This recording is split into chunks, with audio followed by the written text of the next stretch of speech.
Hi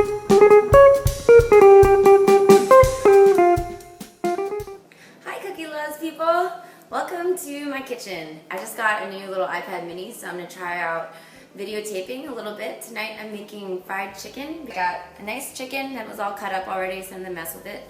And I seasoned it with salt and pepper, and if you can see, I've been having this baby in a little bath of buttermilk for the last couple hours. So next step I'm going to do is I'm going to take this Ziploc bag right here and fill it up with some spiced flour. Dredge the chicken through it twice to get extra crispiness and let it dry out. So 1.5 cups of flour. Put it straight in the bag. 1 tablespoon of onion powder. A teaspoon of paprika.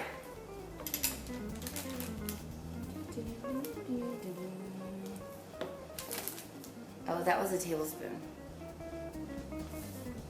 We'll do 1 tablespoon of paprika. For the little extra kick, cayenne pepper.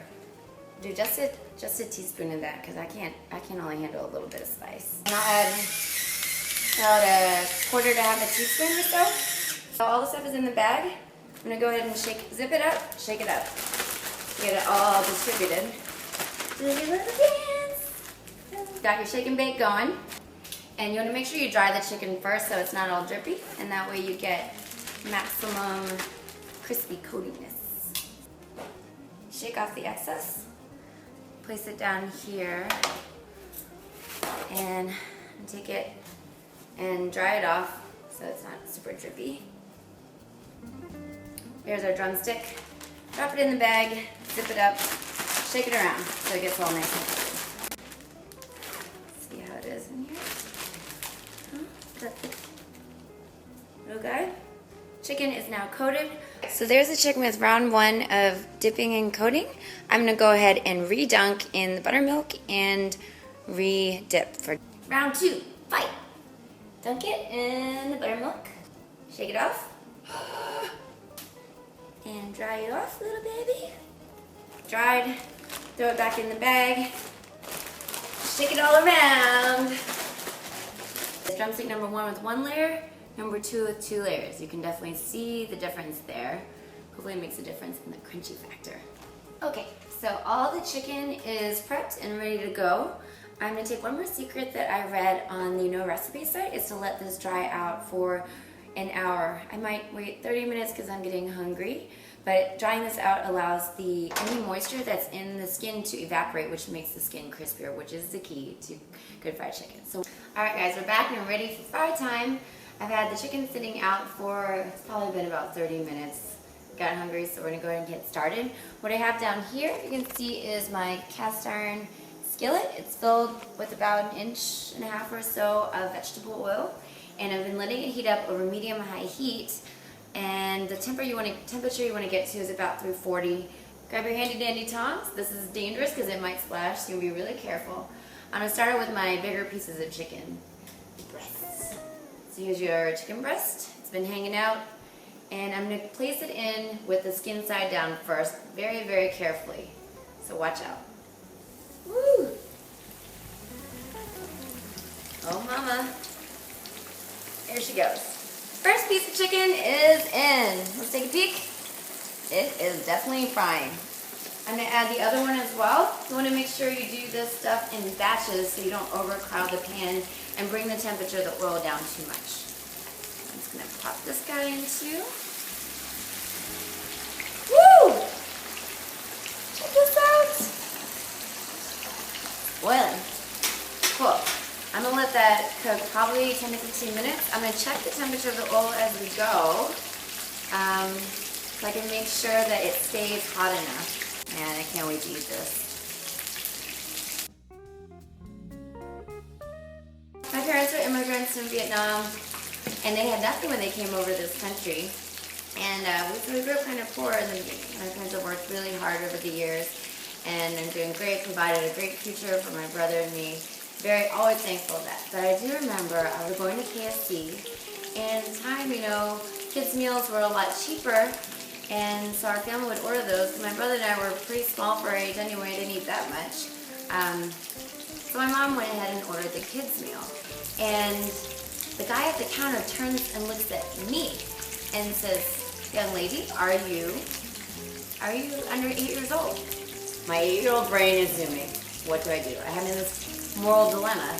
You know, do I tell the truth that I'm over 8 years old, or that I'm 8 years old, or whatever it was, and make my mom look bad, or do I lie and make sure that my mom doesn't get in trouble or look bad in front of other people? And my mind's zipping, and I decide in that moment, I'm gonna lie. I can't make my mom look bad. So I tell you, yes sir, I'm 7 years old. We get down to the table.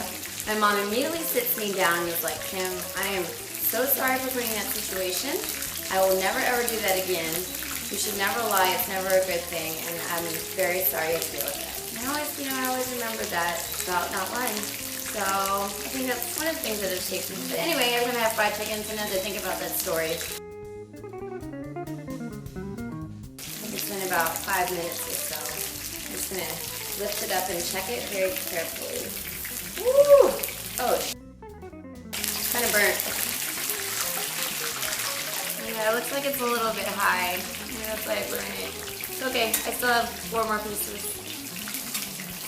Sometimes that happens. You gotta try things. The awesome thing about cooking is that you can make mistakes, and it's really not the end of the world.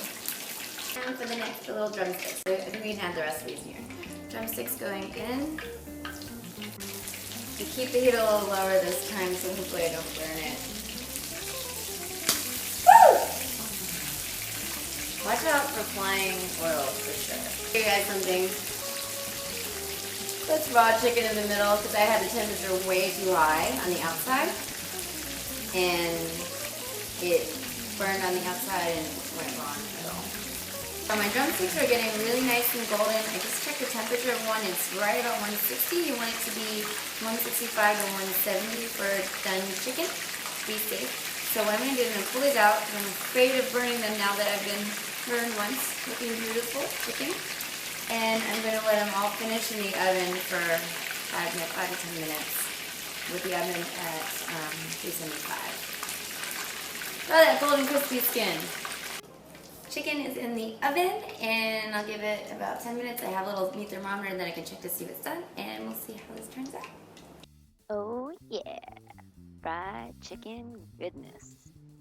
Alright, just finished eating fried chicken. My apron is still on because we dug right into it. Gotta say, it was pretty dang tasty. For the first time making fried chicken, I would say not bad. Next time, I think I would brine it for longer so that the meat got a little bit more flavor. But the crust is freaking awesome. It's like crunchy, crispy, thin, lots of flavor. Crunch, the most important part. So, hope you guys enjoyed this recipe and go make your own fried chicken. I would say the 3 things I learned were the double coating thing works really well. Temperature of your oil, make sure you're keeping it at around 320 to 340 as you're cooking. I burned my first batch because I let it get way too high. Stick with smaller pieces of chicken. The bigger pieces of chicken are a lot harder to fry just because there's just so much mass for all the heat to get into, so the smaller pieces are probably better. I would probably take the big chicken breast and chop them in half next time. So that's about all I got for you. Enjoy your fried chicken, and see you next time on Cookie Loves.